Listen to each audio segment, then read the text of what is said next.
kedua surat Al-Insan. Sama-sama 1, 2, 3. Ayat 1, 2, dan 3. Surat Al-Mulk ini dianjurkan untuk dibaca setiap malam kalau bisa.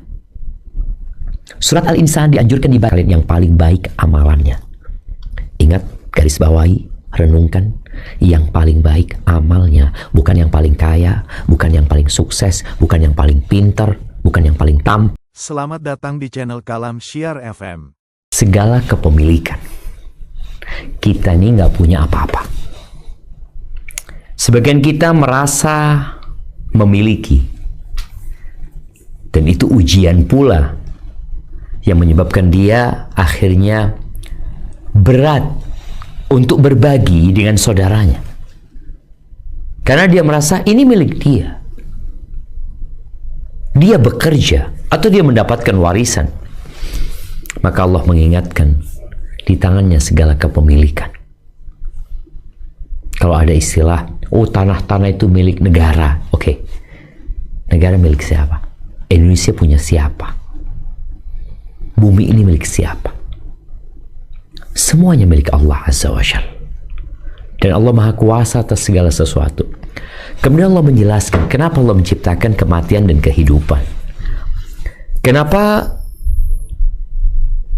kok orang itu mati? Kenapa dulu kita nggak ada terus kita jadi ada? Apa tujuannya? Liyabluwakum ayyukum ahsanu amala. Hey, kalau kita lihat kuburan, kita bakal ke sana. Yang hidup bertahun-tahun, ratusan tahun.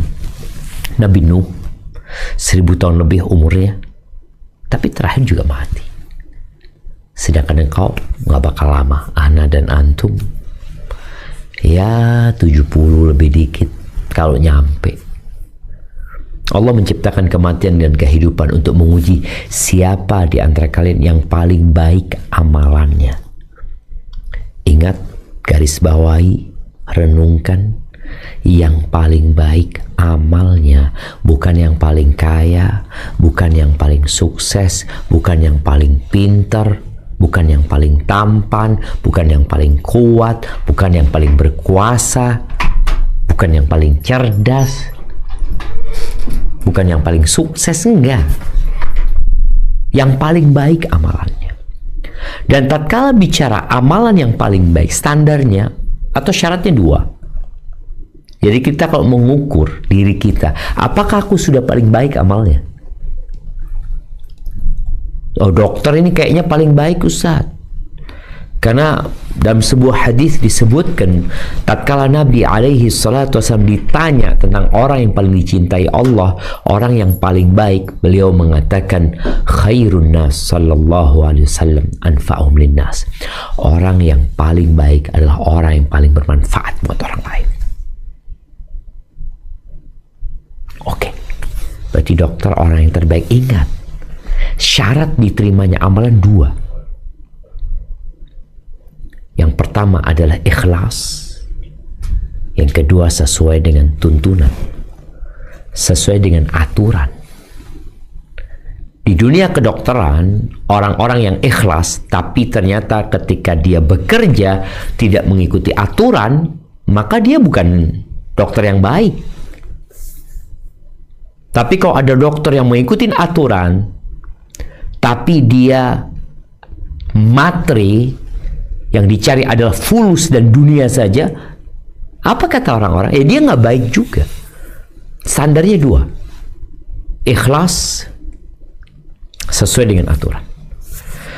Wa huwal azizul ghafur. Allah itu maha perkasa, nggak ada yang bisa ngalahin Allah. Dan dia maha pengampun. Lihatlah ciptaan Allah. Langit yang 7 lapis. Kalau malam kita melihat, ya Allah, ada bintang-bintang yang menghiasi. Ada ratusan planet di sana. Jutaan, miliaran. Bumi hanya satu titik di antara miliaran ciptaan Allah Azza wa Jal.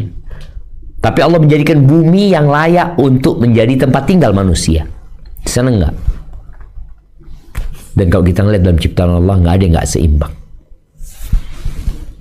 Hidung kita di sini. Kenapa nggak di sini?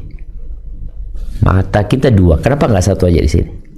Telinga kita 2. Bibir kita di sini. Kenapa bibirnya nggak di sini? Nah, semua seimbang. Agar manusia sadar bahwa dia ada di sini bukan karena keinginannya. Dan tatkala engkau didatangkan ke sebuah tempat, engkau harus tahu apa sih keinginan orang yang mendatangkan aku di tempat ini. Bicara kesibukan, berapa banyak orang yang bekerja di sebuah perusahaan, di sebuah perkantoran umpamanya, tugasnya nggak selesai-selesai. Kenapa sibuk? Sibuk ngapain kau? Main game. Ya nggak selesai. Terus kadang-kadang Anda melihat di beberapa rumah sakit ya, Anda pernah bawa orang tua, bawa kerabat yang kondisinya ya perlu bantuan cepat ya. Tapi kadang-kadang kita melihat di sana sedang pegang handphone, di sana pegang handphone, di sana semua sibuk.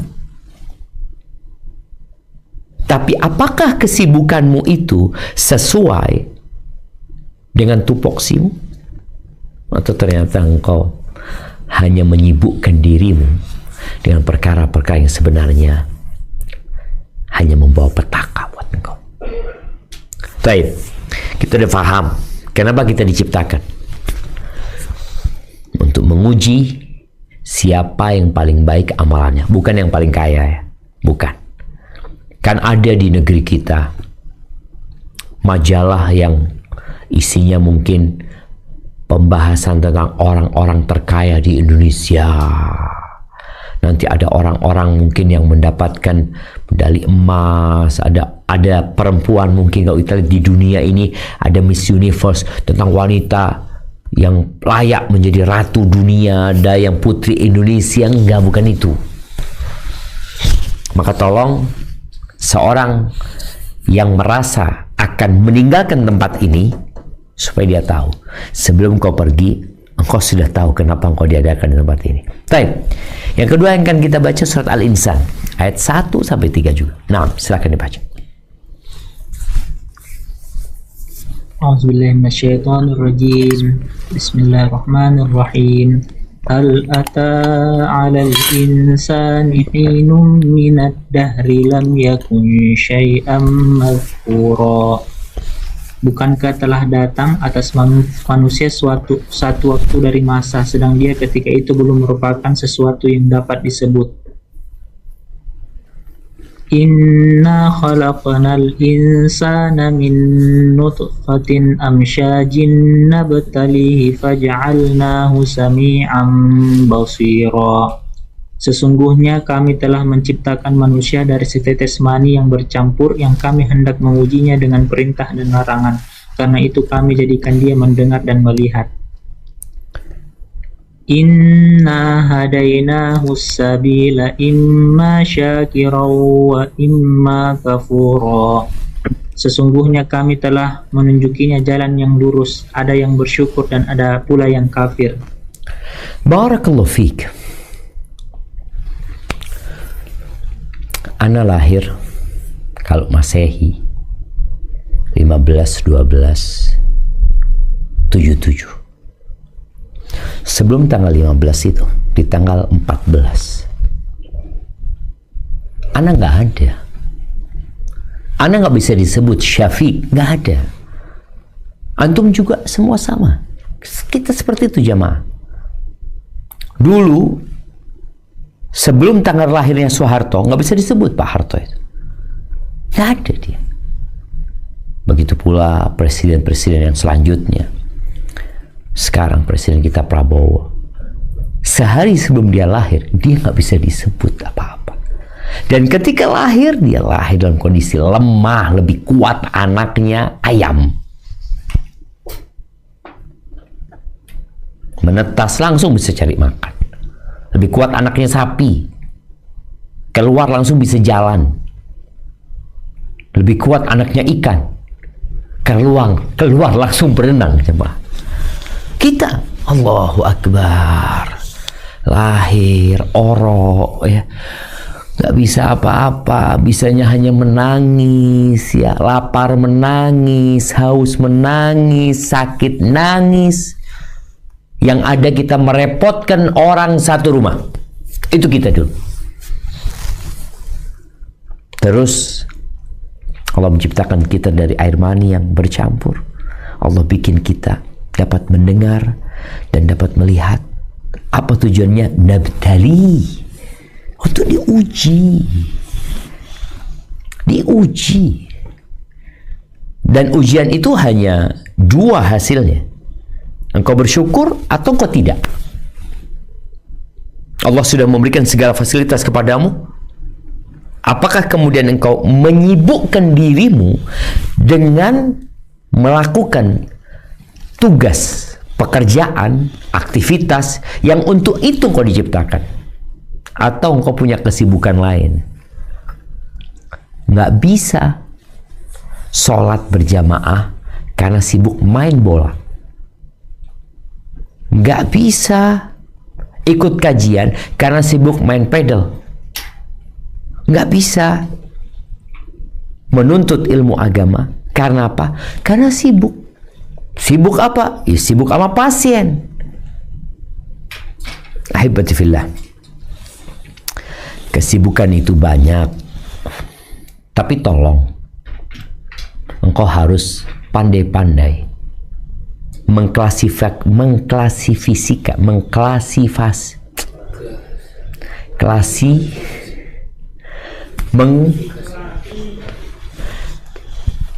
ya itulah ya, anak kok jadi susah nyebutin. Klasifikasi, ya, klasifikasi, mengklasifikasikan mana yang penting-penting. Oke, 1, 2, 3, 4. Oh, ternyata ada 10 yang penting. Baik. Di antara yang penting itu mana yang paling penting? Jadi membedakan yang penting dan tidak penting, insya Allah semua orang bisa.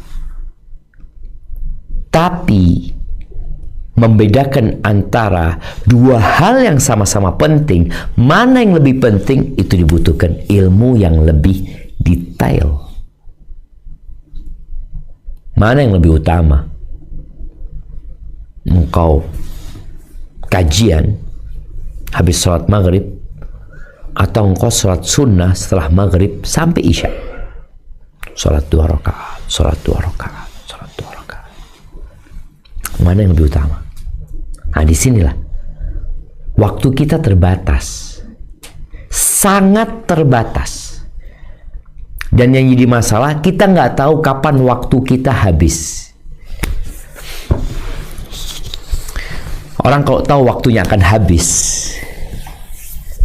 seperti ketika dikasih tahu waktu untuk menginput data, engkau ini mau melamar kerja. Oke, harus menginput datamu. Waktu terakhir adalah jam 5 sore waktu Indonesia bagian timur. Wita itu tengah ya, tengah. Udah habis nih waktunya,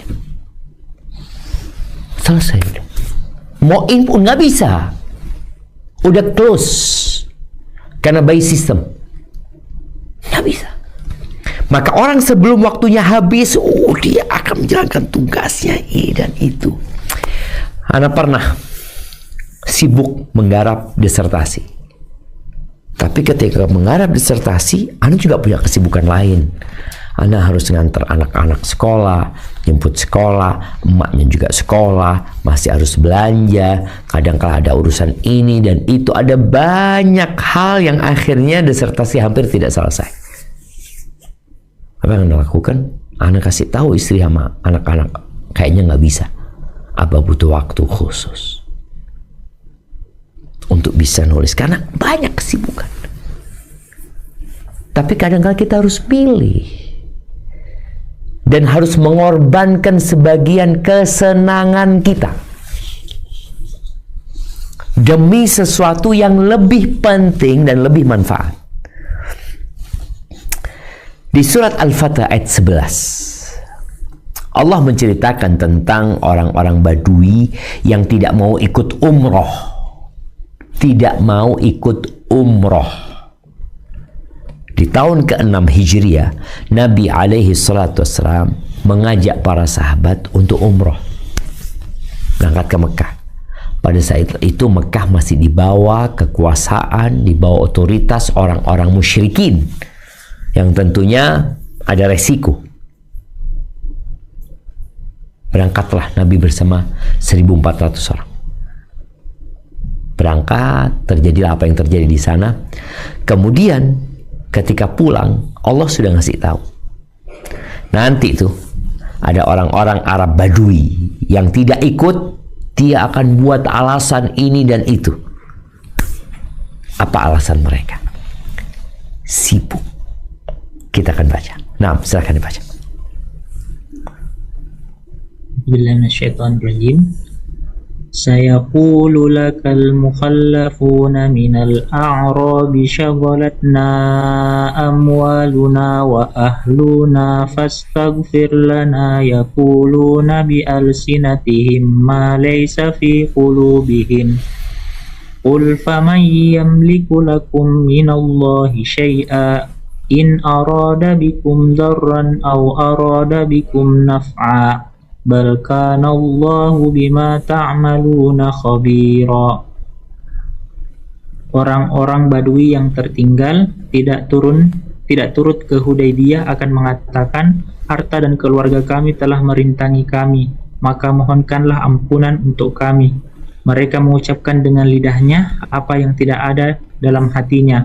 Katakanlah, maka siapakah gerangan yang dapat menghalang-halangi kehendak Allah jika menghendaki kemudaratan bagimu atau jika dia menghendaki manfaat bagimu? Sebenarnya Allah Maha mengetahui apa yang kamu kerjakan. Barakallahu fiik. Subhanallah jemaah. Kita lihat ya, bagaimana tuh orang ketika datang menyampaikan alasan mereka kenapa tidak ikut, mereka mengatakan syaghalatna amwaluna wa ahluna. Kami disibukkan, kami dirintangi oleh harta dan keluarga kami. Kebun yang harus diurusin, istri, anak-anak yang juga harus diurusin, menyebabkan mereka nggak bisa ikut. Orang kadang-kala diajak kajian yuk, afwan, anak ada acara. Nih sekarang kita kajian online. Apa alasanmu? Engkau nggak harus datang. Engkau bisa duduk di depan handphonemu, di atas ranjangmu, sambil berbaring ke kanan, bisa mendengarkan. Atau di meja makan sambil menyeruput secangkir kopi, bisa. Kenapa banyak orang nggak bisa? Syaghalatna amwaluna wa ahluna. Kami sibuk ini itu ya, minta maaf ini. Allah tahu dengan hati orang-orang itu, dan Allah tahu dengan hati kita. Jemaah rahimakumullah, ingat kesibukan nggak ada habisnya. Kadang-kala kesibukan tadi disampaikan, ada kesibukan yang kita buat, ada kesibukan yang memang terpaksa. Ada orang yang memang nggak ada kerjaan, nganggur dia. Dan Nabi SAW ketika menyebutkan nikmat, ni'matani maghbunun fihima katsirun minan nas. Ada dua nikmat yang banyak orang lalai, tertipu dengan dua nikmat ini. Maghbun itu artinya adalah orang yang membayar terlalu mahal untuk barang yang sebenarnya nggak mahal. Atau ketika dia menjual barang, dia menjual dengan harga yang terlalu murah. Itu maghbun, tertipu orang ini. Beli handphone iPhone 16 umpamanya, dia beli 50 juta. Apa ini? Kau ditipu engkau. Atau jual cincin berlian yang harganya 1 M, dia jual 150 juta dan dia bangga, Masya Allah, saya 150 juta. Padahal kasih tahu sama kawannya, engkau tahu harga yang kau pakai itu dan kau sudah jual, itu 3M, dan sudah dibeli orang 3M. Kira-kira bagaimana perasaanmu? Itu maghbun. Kathir minan nas, banyak orang yang tertipu tapi nggak merasa tertipu. Apa dua nikmat itu? As-sihat wal faragh. Nikmat sehat dan waktu luang, faragh. Nggak ada kerjaan. Karena ada orang-orang yang memang benar-benar disibukkan dengan kegiatan. Ada orang yang enggak, dia udah selesai kerja, udah kosong. Tapi kemudian dia menciptakan kesibukan sendiri yang menyebabkan dirinya kehilangan hal-hal yang seharusnya menjadi kesibukan dia. Dalam hadis riwayatkan oleh Al-Hakim, Nabi alaihi salatu wasallam mengatakan, "Irtanim khamsan qabla khamsin." Engkau manfaatkan 5 perkara sebelum 5 perkara yang lainnya datang. Yang beliau sampaikan pertama adalah syababaka qabla haramik, masa mudamu sebelum datang masa tuamu. Yang masih muda sekarang, yang kau sekarang masih kuat lututmu untuk mendaki ke gunung, masih kuat engkau menahan lapar dan haus, engkau mampu main bola 45 menit kali 2, engkau mampu berenang, engkau mampu berlari 10 kilo, engkau mampu. Maka kemampuanmu ini di masa muda gunakan untuk menjalankan tugasmu. Jangan nunggu nanti kau tua. Sebagian orang, dan di Indonesia itu kebanyakan jemaah haji itu resiko tinggi. Karena dia pada waktu muda nggak berangkat haji, tua kepingin berangkat haji. Padahal sejak muda dia sudah punya kemampuan. Maka ingat masa mudamu sebelum kau tua. Yang kedua, wasihataka qabla saqamik, masa sehatmu sebelum kau sakit. Kita ini semua takut dan menunggu penyakit. Makanya kenapa sekarang dibuat yang namanya check up ya. Kau bisa check up bulanan, ada check up yang tiap 6 bulan, ada yang seperti ini, seperti itu. Karena kita memang khawatir dan cemas dengan yang namanya penyakit. Maka sebelum kau sakit, manfaatkan waktumu, tubuhmu untuk hal-hal yang berguna. Kalau sudah sakit, udah nggak bisa masuk kelas, ya nggak bisa. Berangkat ke kantor nggak bisa, sakit. Maka manfaatkan. Ketika engkau sehat, manfaatkan sebaik-baiknya. Yang ketiga, wa ghinaka qabla faqri, masa kayamu sebelum kemiskinan datang. Biasanya orang kaya ini nggak mikir dia akan miskin. Yang dia pikir dia akan tambah. Engkau nggak tahu loh dengan takdirmu. Yang jelas ketika engkau kaya, manfaatkan kekayaanmu untuk mencapai tujuanmu sebelum datang masa fakir. Maka ada orang yang nggak berangkat haji, tahu-tahu ketika dia bangkrut dia kepingin berangkat haji. Engkau kemana kemarin? Dikasih sama Allah. Udah habis semuanya, engkau ngomong mau berangkat haji. Kemudian yang keempat berkaitan dengan tema kita, wa faraghaka qabla syughlik, masa luangmu sebelum datang kesibukanmu. Ada orang ketika luang, manfaatkan buat istirahat. Bentar lagi kau sibuk nih, nggak bisa istirahat. Atau waktu luang nih, aku cuma punya waktu antara maghrib dan isya. Oke, manfaatkan buat sholat tepat waktu, manfaatkan untuk baca Quran, manfaatkan buat ngaji. Sebelum engkau sibuk, lalu kau mengatakan, aku mau sholat.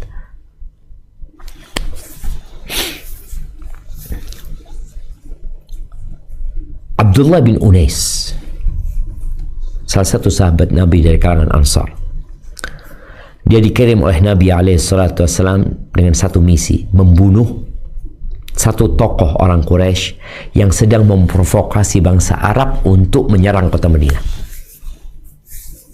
Namanya Khalid bin Sufyan al-Hudhari.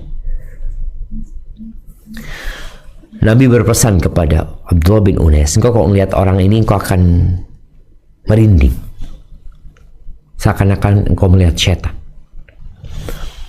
ketika sampai ke tempat yang disebutkan sama Nabi SAW di Wadi Urana, di Arafah sana, dia berangkat dari Medina menuju ke Arafah, jarak 400 km kira-kira.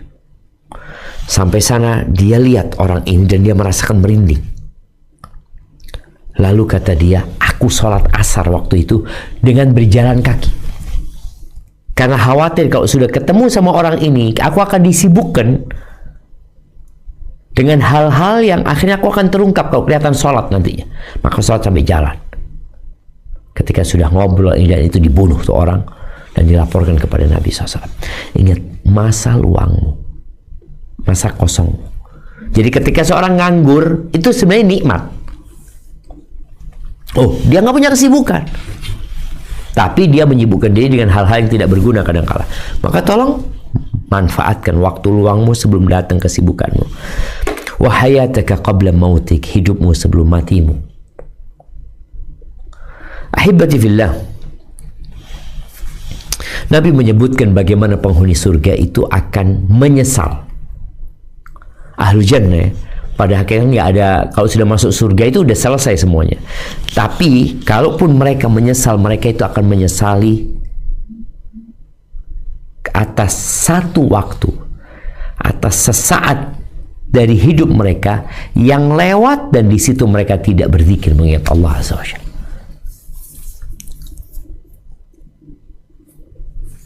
Kita punya kesempatan berzikir dalam semua kondisi. Makanya ketika Allah Azza wa Jalla menyebutkan tentang orang-orang yang cerdas, ulil albab, apa kata Allah? Alladzina yadhkuruna Allah qiyaman wa qu'udan wa ala junubihim. Mereka adalah orang-orang yang senantiasa mengingat Allah dalam kondisi berdiri, duduk, rebahan. Wa yatafakkaruna fi khalqis samawati wal ard rabbana ma khalaqta hadza batilan subhanaka faqina adzaban nar. Mereka senantiasa bertafakkur, memikirkan ciptaan Allah. Mereka merenungkan, kenapa aku ada, kenapa anakku ada, kenapa Allah kasih harta sama aku, kenapa jabatanku naik, kenapa ini ada yang sakit, kenapa ini ada yang sembuh, kenapa. Mereka merenungkan, kehidupan ini pasti berakhir. Terus kemana kita akan pergi tatkala kehidupan ini berakhir? Jamaah rahimakumullah, di surat Al-Jumu'ah ayat 9 sampai 11, kita sering melihat besok nih Jumatan ada banyak orang yang telat datang setelah khatib naik mimbar. Ketika ditanya, engkau kok telat? Oh, sibuk aku. Sibuk ngapain? Sibuk yang engkau ciptakan sendiri, atau sibuk yang memang kok nggak bisa menghindari? Banyakan kita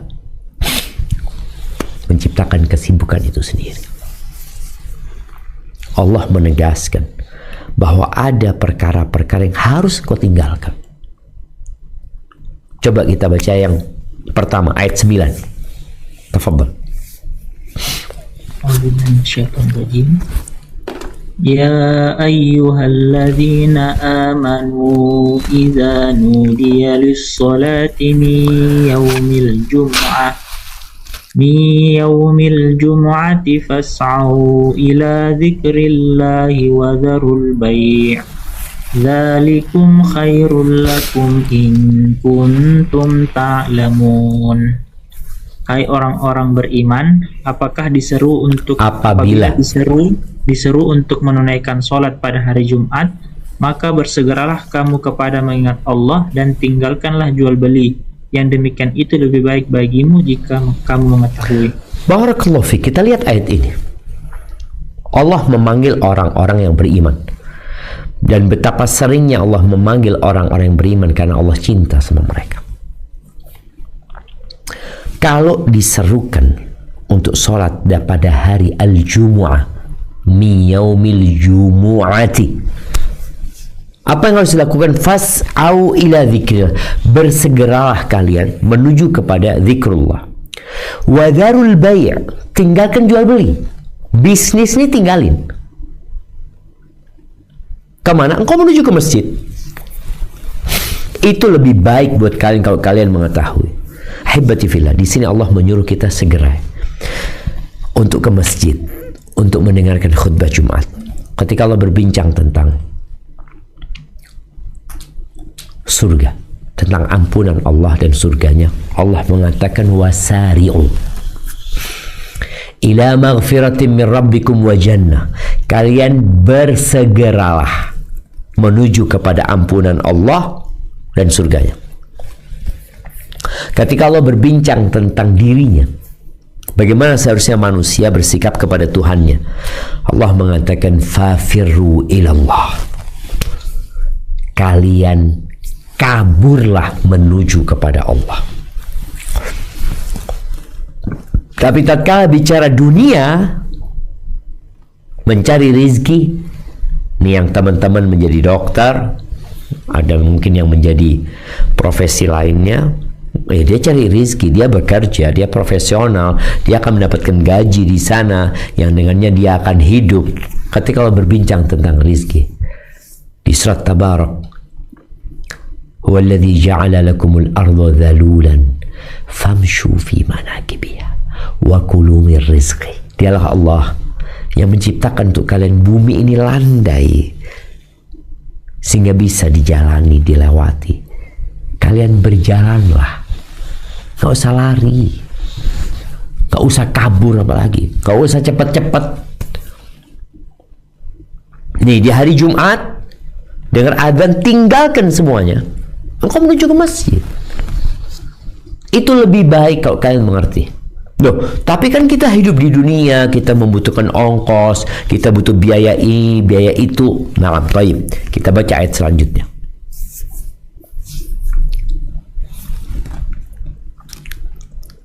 فَإِذَا قُضِيَتِ الصَّلَاةُ فَانْتَشِرُوا فِي الْأَرْضِ وَابْتَغُوا مِنْ فَضْلِ اللَّهِ واذكروا الله كثيرا لعلكم تفلحون. Wabtagu, baca lagi, wabtagu min fadlillah. Oke. Ingat kalau kasroh sebelum Allah itu bacanya muraqqaqah ya, min fadlillah, min fadlillah. Coba dibaca lagi. Wabtagu min fadlillah. Min fadlillah. Min fadlillah. Min fadlillah, bukan Allah. Min fadlillah. Ya, hampir betul. Tafadhal, lanjutkan.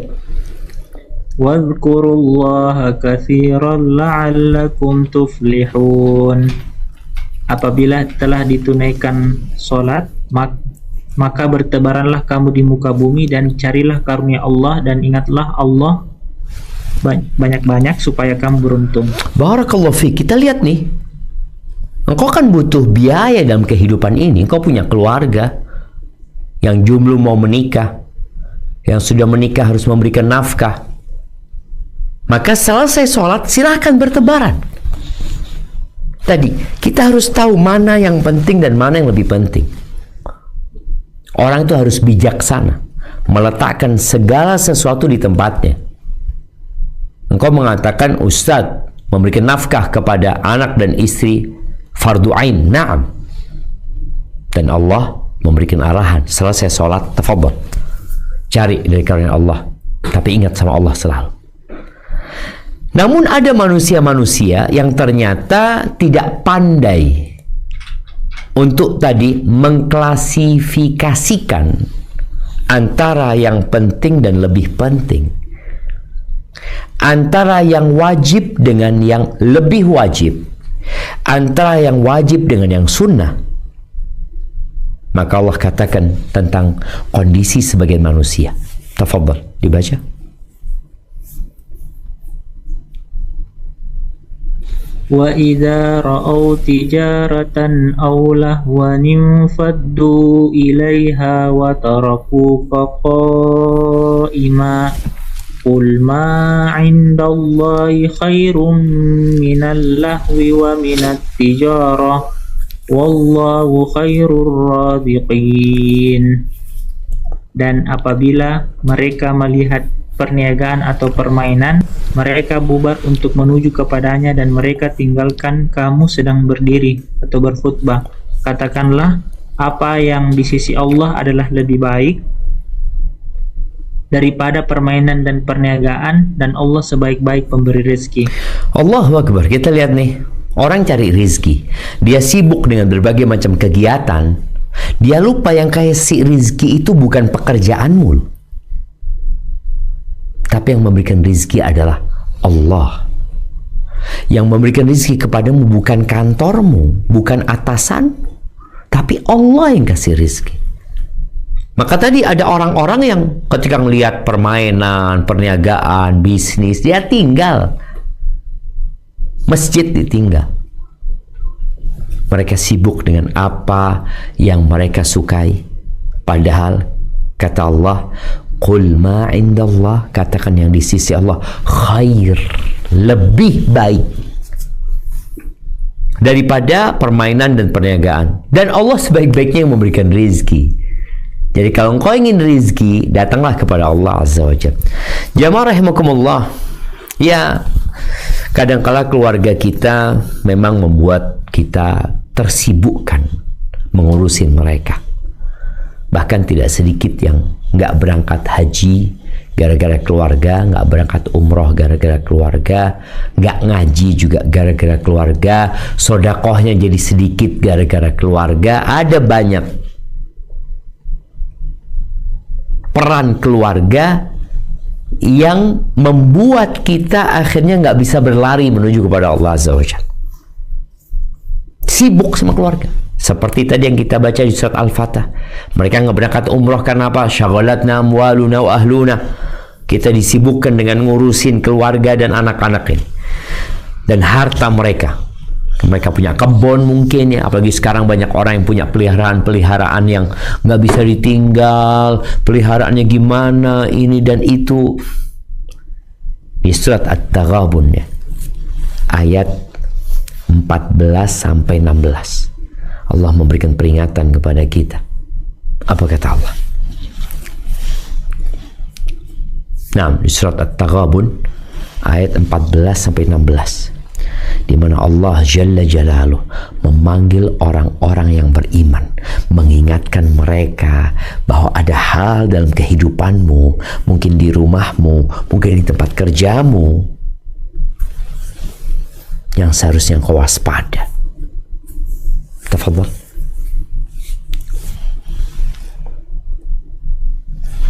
Ya ayyuhalladzina amanu inna min azwajikum wa auladikum aduwwan lakum fahdharuhum wa in ta'fu wa tasfahu wa taghfiru fa innallaha ghafurur rahim.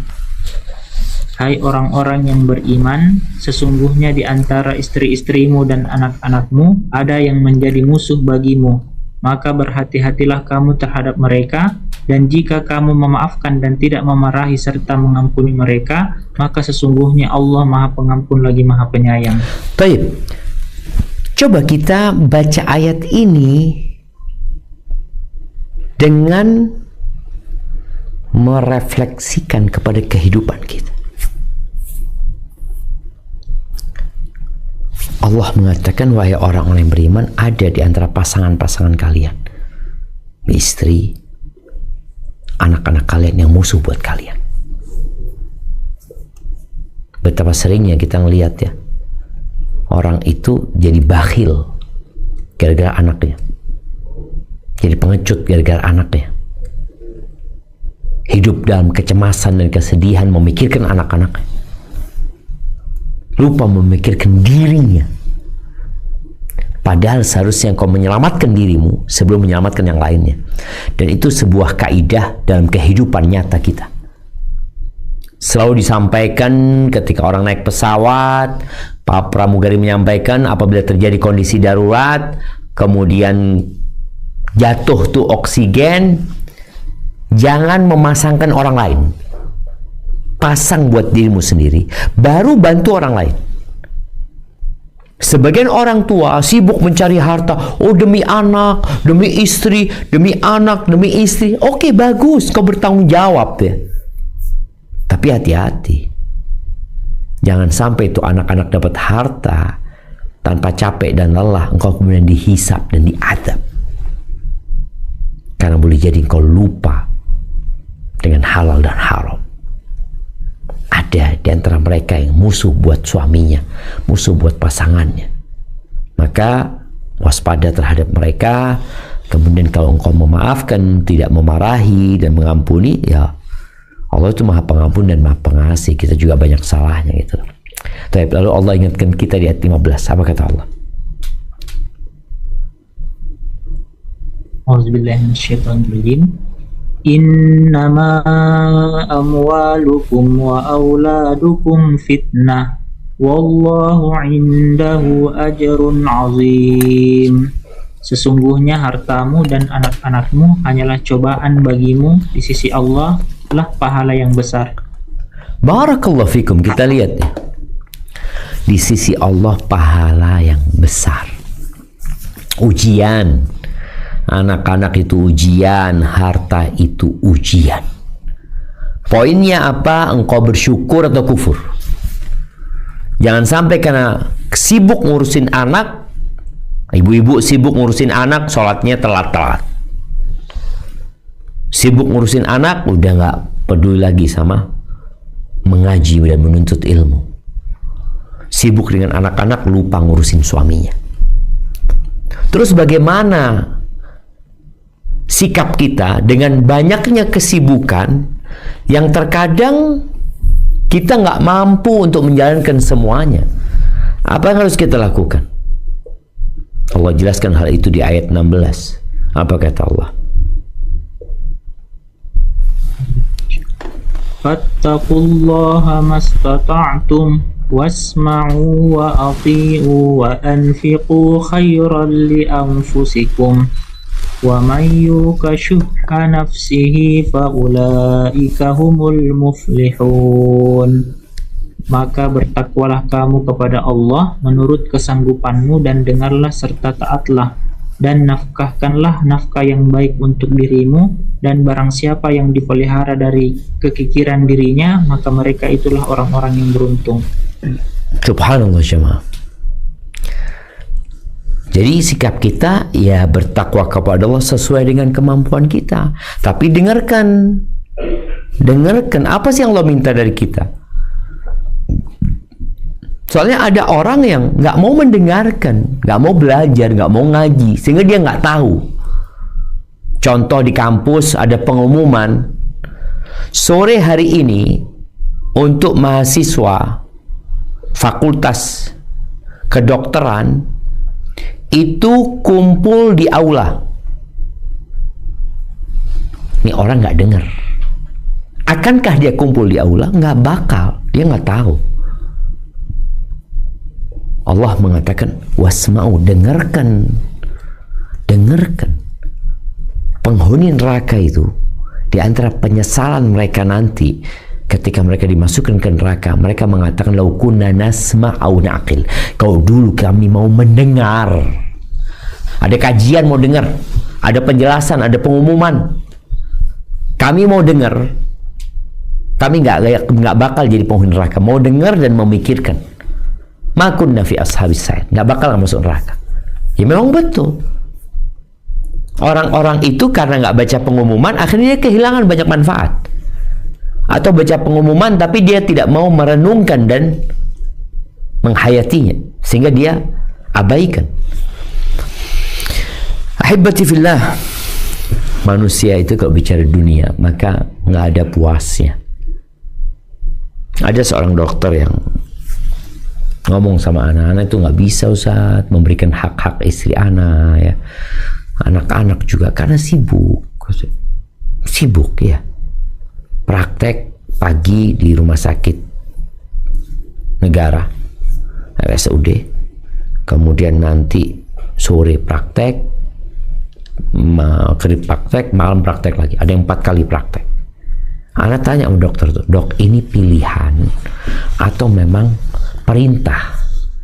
Enggak pilihan. Loh, kalau pilihan kan bisa milih. Milih, aku nggak mau praktek. Aku praktek hari Selasa sama hari ini doang, pamannya. Anda lihat beberapa dokter itu praktek hari Selasa sama hari Kamis. Iya, di rumah sakit itu. Di hari lainnya praktek di rumah sakit itu. Di jam itu mungkin dia pindah ke tempat lain. Kita yang menyibukkan diri kita. Ingat,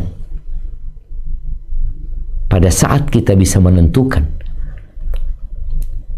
maka urusannya dari tanganmu. Rasul sallallahu alaihi wasallam menyebutkan bahwa Allah berfirman,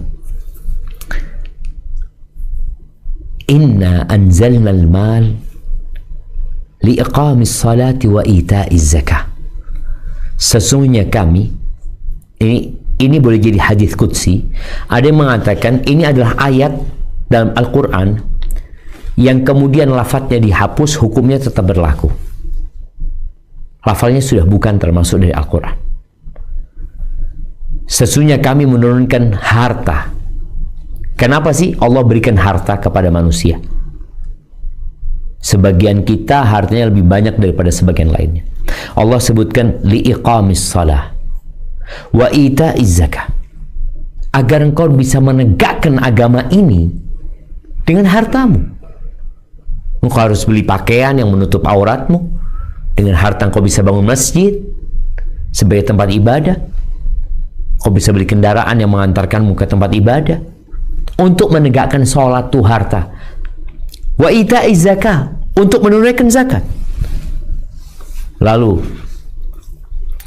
Allah sebutkan, walau kana libni Adam wadin, kalau anaknya Adam itu, manusia nih, dikasih satu lembah isinya emas. Jalan antara dua gunung ya, emas full. Apakah dia akan merasa cukup sehingga dia bisa fokus ibadah? Udah cukup sudah. Ini kesempatan buat aku untuk mendekatkan diri kepada Allah Azza wa Jal. Dia punya harta yang cukup untuk 7 turunan umpamanya. Tapi ternyata ada masalah di hatinya. Kata Allah nih dalam hadis qudsi ini, atau tadi ayat yang sudah dihapuskan lafalnya, la ahabba an yakuna lahu thanin. Dia kepingin punya 2 lembah full emas. Walau kana lahu wadiyani, kalau dia punya 2 lembah semuanya isinya emas, la ahabba an yakuna lahu mathalithan atau thalithun. Dia kepingin punya yang ketiga.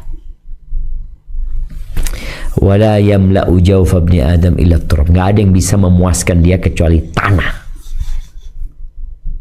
Manusia itu ada rongganya, nggak bisa dipenuhin tuh rongga di tubuhnya, kecuali yang bisa menuhin cuma tanah. Kalau bicara ambisi terus, dan manusia menjadi tua, ada 2 hal yang tetap muda di dirinya: ambisi dan angan-angan. Thumma yatubullah ala man tahab. Kemudian Allah memberikan taubat buat orang-orang yang mau bertobat. Jadi ahibati fillah, ingat ya, kaya itu karena anak berpikir ya, yang membuat orang sibuk itu cari harta, ujung-ujungnya duit. Yang jadi pejabat ujung-ujungnya duit. Dulu anak sempat berpikir ya, kalau yang mencalonkan diri menjadi bupati kayak atau apa, itu orang yang sudah sukses, sudah kaya raya, insya Allah dia akan fokus bekerja, berkhidmat kepada umat. Dulu anak berpikir seperti itu. Setelah anak merenungkan, membaca hadis-hadis Nabi alaihissalatu wassalam, nggak bisa. Nabi mengatakan alaihissalatu wassalam, likulli ummatin fitnah wa fitnatu ummati al-mal. Semua umat ada fitnahnya, dan fitnah umatku adalah harta. Ya, harta. Makanya ujung-ujungnya duit. Nabi alaihissalatu wassalam mengatakan, irdha bima qasamallahu laka takun aghnan nas. Ridhalah engkau dengan apa yang Allah berikan kepadamu, engkau akan menjadi orang paling kaya di muka bumi ini. Laisal ghina an kathratil ard. Kekayaan itu bukan dengan banyaknya harta benda, enggak. Walakinnal ghina ghinan nafs. Kekayaan yang sebenarnya adalah kekayaan jiwa. Dan Nabi tidak mencela orang kaya, enggak. Sebagian sahabat kaya-kaya, Tapi mereka tidak disibukkan dengan kekayaannya dari tujuan yang utama. Ketika orang tahu dengan tujuan dia, aku mau ke Surabaya, umpamanya. Dalam perjalanan menuju Surabaya mungkin ada banyak tawaran. Teman-teman yang ada di Makassar, ketika dia mau ke Surabaya, ternyata ada tiket murah ke Raja Ampat, ada promo ke Maldives, ada ini, ada banyak tawaran. Ya Allah, tunggu dulu, tujuanmu mau kemana? Aku mau ke Surabaya. Hilangkan semua itu, berangkat ke tempat tujuan. Godaan akan terus ada. Maka Nabi SAW mengatakan, beliau tidak mencela ya, orang kaya itu, asalkan dia bertakwa kepada Allah. Beliau mengatakan la ba'sa bil ghina, nggak apa-apa kaya itu, tidak apa-apa, tapi syaratnya limanit taqwa, buat orang yang bertakwa. Orang yang bertakwa itu orang yang tahu dengan tugas dia dan dia menjalankan tugasnya. Nggak apa-apa engkau kaya, tapi tolong tugasmu engkau jalankan. Walakin nasihata khairun minal ghina liman ittaqa. Tapi kesehatan itu lebih baik buat orang yang bertakwa daripada harta. Nikmat sehat itu lebih mahal, lebih utama daripada kekayaan buat orang yang bertakwa. Sebagai penutup, di hadis Ma'qil bin Yasar, Rasulullah sallallahu alaihi wasallam bersabda, yaqulu rabbukum, Tuhan kalian berfirman, ini hadis qudsi, ya ibn Adam tafarrar li ibadati, wahai anak Adam, fokuslah engkau beribadah kepada aku. Ingat, bukan berarti engkau nggak bekerja. Engkau silahkan bekerja, tapi semua pekerjaanmu, fokus tujuanmu beribadah kepada Allah, mencari harta agar kita lebih baik beribadah kepada Allah Azza wa Jalla, sebagai bekal menuju ke akhirat kita. Fokus. Kalau bicara kesibukan, ingat, ada yang harus ditinggalkan, ada yang harus dikalahkan, tapi fokus beribadah kepada Allah Azza wa Jalla. Apa yang akan didapatkan oleh manusia? Amla qalbaka ghinan wa amla yadayka rizqan. Aku akan penuhi hatimu dengan kekayaan dan tanganmu dengan rizki. Tapi fokus dengan tujuan utama, beribadah kepada Allah. Katakan selalu, inna salati wa nusuki wa mahyaya wa mamati lillahi rabbil alamin. Barakallahu fiik. Itu yang dapat Anda sampaikan, kurang lebihnya mohon maaf. Mungkin ada sisa waktu untuk tanya jawab, Anda kembalikan ke moderator kita. Tafadhal. Jazakumullah khair Ustaz. Untuk selanjutnya kita masuk di sesi tanya jawab. Untuk pertanyaan, mungkin ada beberapa pertanyaan yang sudah masuk di kolom chat, dan juga ada juga salah satu akhwat yang mau bertanya langsung Ustaz. Apakah boleh Ustaz? Tafadhali. Ya, suara aja nanti ya. Yes, Ustaz. Kepada akhwat Indah, dipersilahkan. Assalamualaikum warahmatullahi wabarakatuh Ustaz. Waalaikumsalam warahmatullahi wabarakatuh. Ahlan wa sahlan. Tafadhal. Ya lama nih nggak bertanya ke Ustaz, biasanya saya sering bertanya. Ini Ustaz, sehubungan dengan judul ini kan sibuk ya. Terus saya tuh beberapa tahun yang lalu itu bertemu doa. Doa itu yang menyangkut dengan kesibukan kita dunia. Jadi kita nanti minta ampun atas kesibukan dunia. Saya merasa doa itu tepat gitu. Akhir-akhir ini saya sering lagi membacanya sesering mungkin gitu. Doa itu ada di surat Al-Imran ayat 147. Apakah tepat doa itu? Apa doanya? Nah. Surat Al-Imran ayat 147. Rabbana ighfir lana dzunubana wa israfana fi amrina sabis adna mana wansurna alal qaumil kafirin. Apakah cocok doa itu Ustaz? Karena akhir-akhir ini saya sering, karena ya maksudnya kesibukan ini kan kadang kesibukan receh, nggak inilah itulah. Saya sering akhir-akhir ini baca doa itu Ustaz. Nah. Kalau memang tepat ya mudah-mudahan berguna bagi semua jamaah doa ini. Masya Allah, barakallahu fikum.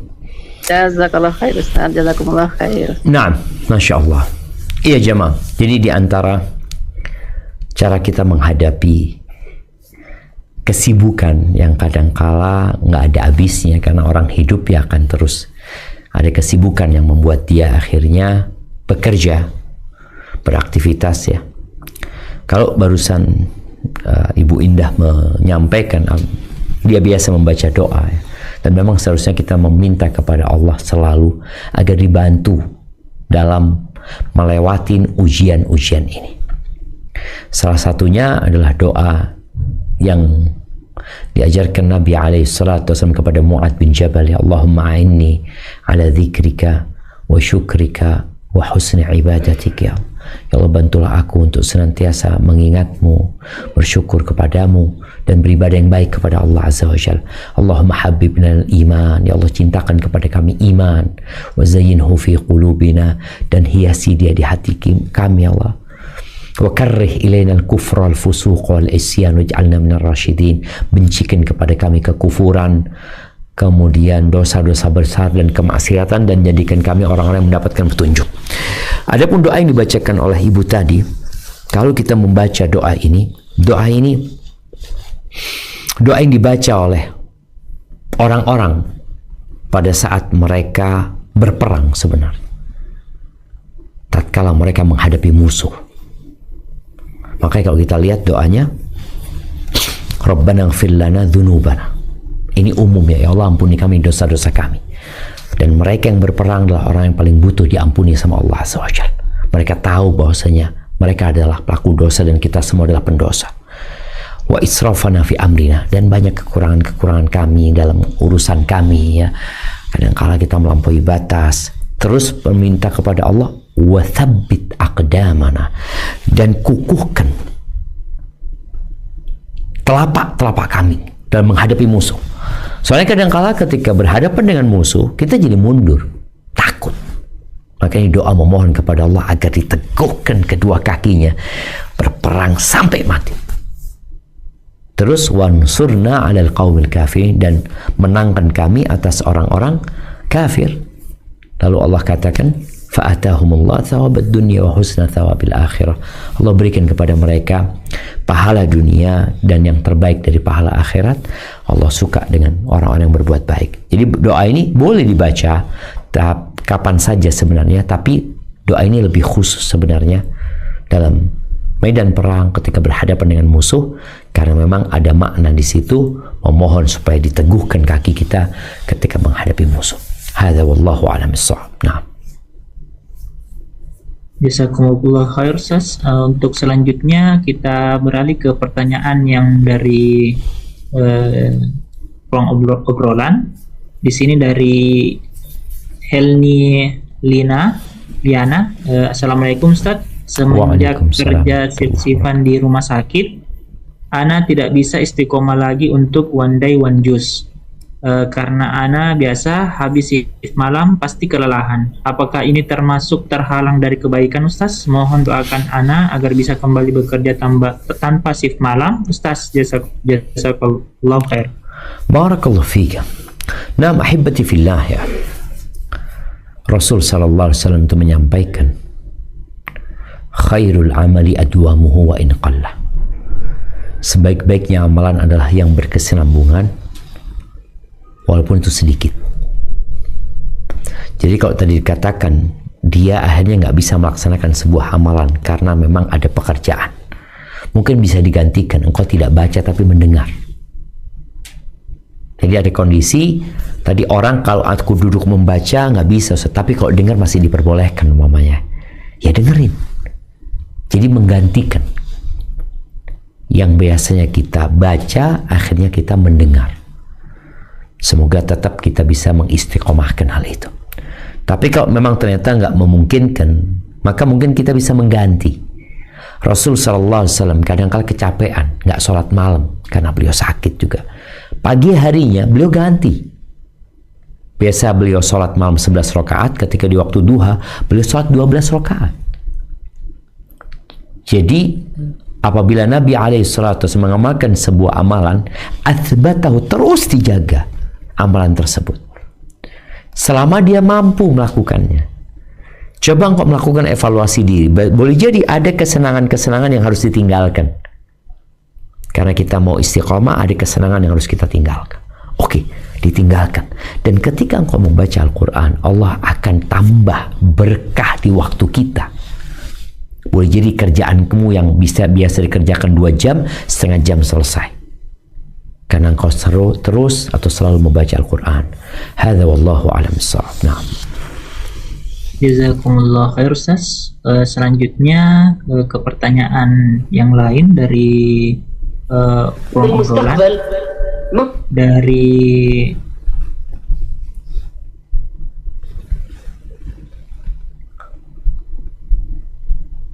Afwan, tidak terdengar ya? mohon maaf Ustaz. Siap. Ini dari Intan Surabaya. Maaf Ustaz, tanya kalau ikut kajian lewat YouTube, apakah pahala kajian tetap kita dapat? Terutama ini perempuan, dia adalah seorang perempuan yang naik kendaraan. Masya Allah, barakallah fiik. Naam, ahibati fillah. Kita tahu wanita tidak sama dengan laki-laki. Semoga ucapan anak ini dimengerti ya. Kadangkala ada ya aktivis gender atau kaum feminisme yang tidak mau dengan ucapan laki-laki nggak sama dengan wanita. Nggak sama. Allah menetapkan walaysa dzakaru kal untha. Laki-laki nggak sama dengan wanita. Secara fisik nggak sama. Atau engkau mengatakan sama. Secara akal nggak sama. Secara tupoksi nggak sama. Secara perasaan dan hati nggak sama gitu. Makanya Allah tidak mewajibkan wanita untuk berjamaah ke masjid, wala jumatan, wala perang, jihad, nggak diwajibkan. Laki-laki diwajibkan. Istri nggak diwajibkan kasih nafkah buat suami. Walaupun kita melihat di beberapa budaya dan tradisi masih ada wanita-wanita yang bayar mahar kepada laki-laki, wanita-wanita yang bekerja memberikan nafkah kepada suaminya. Ada. Ini ketidakadilan. Kenapa loh? Tupoksinya udah beda gitu loh. Nanti dipelajari lagi supaya kaum feminisme yang selalu menuntut ya kesetaraan, ya setara laki-laki dan wanita di hadapan Allah sebagai hamba Allah, tapi mereka punya kewajiban yang beda-beda. Seperti orang yang di kantor, apakah bisa orang itu disamakan semua tupoksinya, tanggung jawabnya? Enggak. Ini ada yang bagian ini, ada yang bagian ini, semuanya saling melengkapi.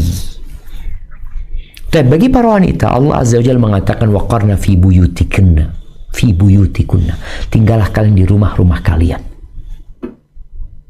Kalau harus keluar jangan tabarruj. Makanya sholatnya perempuan di rumah itu lebih baik daripada di masjid. Nah, sekarang kalau perempuan sudah ada fasilitas mengaji di rumah, semoga itu lebih baik daripada dia harus ke masjid. Walaupun tentunya memang kalau kita lihat tadi ada kelebihan-kelebihan yang tidak didapat ketika dia menyimak sendiri di rumah. Langkah kaki dia tidak terhitung, tapi kan memang perempuannya lebih baik di rumah gitu loh. Semoga dengan dia di rumah dia tetap mendapatkan fadilah menghadiri majelis ilmu selama dia serius dan berharap kepada Allah Azza wa Jalla. Tapi kalau dia umpamanya kok kayaknya di rumah jadi nggak serius Ustaz, ya engkau harus ke masjid. Bukan harus ya, mungkin lebih baik ke masjid supaya engkau dapat ilmu yang lebih mendalam. Karena kalau di rumah engkau nggak serius ya nggak dapat ilmu juga gitu loh. Walaupun tetap mendapatkan fadilah majelis ilmu nanti insya Allah ya. Hadza wallahu a'lam bissawab. Nah. Mungkin satu pertanyaan lagi Ustaz. Tafadhal. Terakhir karena keterbatasan waktu.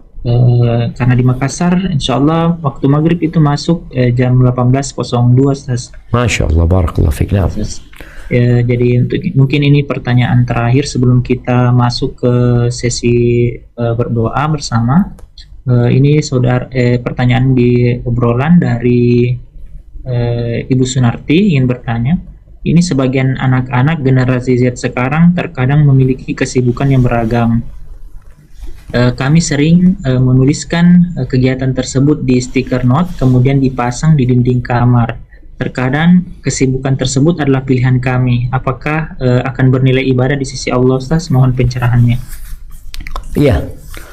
Innamal a'malu binniyat. Semua amalan itu tergantung niatnya. Ketika seorang bekerja pun dia niatkan untuk memberikan nafkah kepada keluarganya, itu benar ibadah. Yang penting niatnya dan kerjaannya benar. Di masa Nabi SAW pernah ada seorang sahabat yang bekerja, sibuk dia. Ini Nabi SAW bersama sahabat-sahabat lainnya melewatin orang itu. Dilihat orang ini kerja, ini itu sibuk lah. Menunjukkan ya secara fisik dia bagus, kerjaannya bagus. Lalu para sahabat mengatakan, laita hadza fi sabilillah. Kalau ini digunakan untuk perang kan lebih utama. Ternyata ini buat kerja aja. Cari duit. Kata Nabi SAW, kalian tahu kalau orang ini keluar dari rumahnya bekerja dalam rangka memberikan nafkah kepada anak-anaknya yang masih kecil, fahuwa fi sabilillah. Kalau dia keluar dari rumahnya bekerja dalam rangka memberikan nafkah kepada kedua orang tua yang sudah sepuh, fahuwa fi sabilillah. Kalau dia bekerja dalam rangka mencukupi dirinya supaya nggak jadi benalu di masyarakat, maka dia di fi sabilillah. Tapi kalau dia bekerja dalam rangka riya, pamer, dan berbangga-banggaan, baru di jalan setan. Jadi ketika orang tua membuat kesibukan buat anak-anaknya, diniatkan tadi agar anak-anak bisa menjadi lebih baik lagi, fisiknya lebih bagus, kemudian ilmunya lebih banyak, ya, insya Allah orang tua yang niatnya seperti itu, dia tetap akan mendapatkan pahala di sisi Allah dan bernilai ibadah. Yang penting niat. Makan pun kalau diniatkan supaya aku bisa sholat malam, maka dia pun dapat pahala. Nah, barakallahu fiik, itu mungkin yang dapat kita kaji pada kesempatan kali ini. Jamaah rahimakumullah, kita berdoa memohon kepada Allah Azza wa Jalla.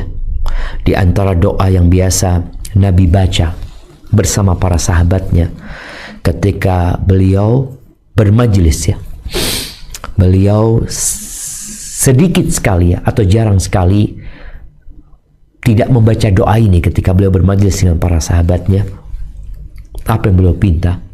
Beliau mengatakan, Allahumma qsim lana min khasyatika ma tahulu bihi bainana wa baina ma'asik.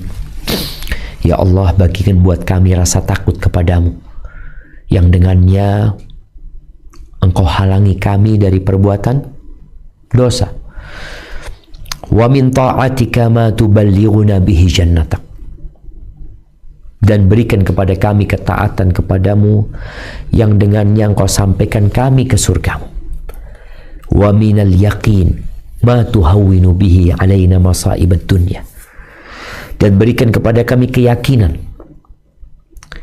yang dengannya musibah-musibah dunia menjadi ringan.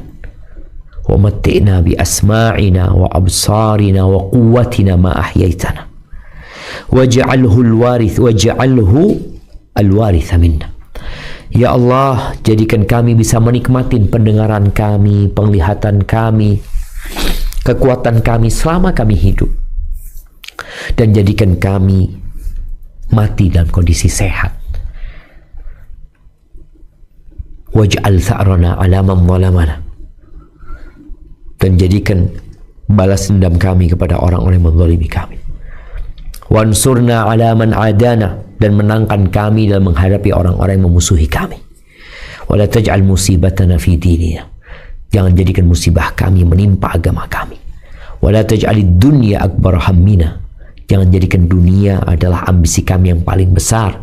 Wala mablagha ilmina. Dan puncak dari ilmu yang kami miliki. Wala tusallit alaina man la yarhamuna. Jangan engkau jadikan orang yang tidak sayang kepada kami sebagai pemimpin kami. Subhanakallahumma bihamdika. Semoga Allah Azza wa Jalla mengabulkan doa-doa kita.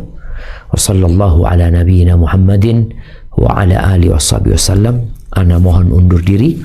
Ana kembalikan ke moderator. Jazakumullah khair. Semoga senantiasa dalam lindungan Allah Azza wa Jalla. Wassalamualaikum warahmatullahi wabarakatuh. Waalaikumsalam. Amin amin ya rabbal alamin. Akhir kata kami ucapkan jazakumullahu khairan kasiran kepada Al-Ustaz Dr. Syafiq LCMA Hafizahullah Ta'ala, dan juga kepada tim Lorong Faradisa. Semoga Allah Subhanahu wa Ta'ala senantiasa menjaga dakwah dan juga semua kegiatan-kegiatan yang dilaksanakan. Kami mohon maaf atas kekurangan dan juga apabila ada kesalahan dalam kami memandu kajian ini karena keterbatasan waktu. Saya ucapkan akhir kata subhanakallahumma wa bihamdik asyhadu an la ilaha illa anta wa nastaghfiruka wa natubu ilaik. Summa assalamualaikum warahmatullahi wabarakatuh.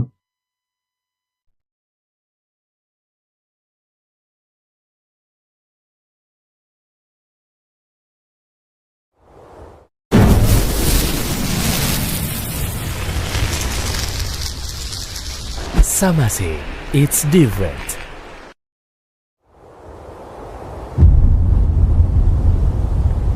Klik tombol berikut untuk mendapatkan update ilmu yang insya Allah bermanfaat.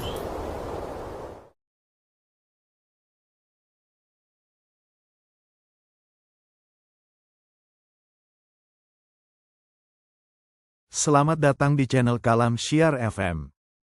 Tenangkan hati, buka telinga, dan resapi setiap kalimat. Suara yang mengingatkan, bukan menggurui. Kalam Syiar FM.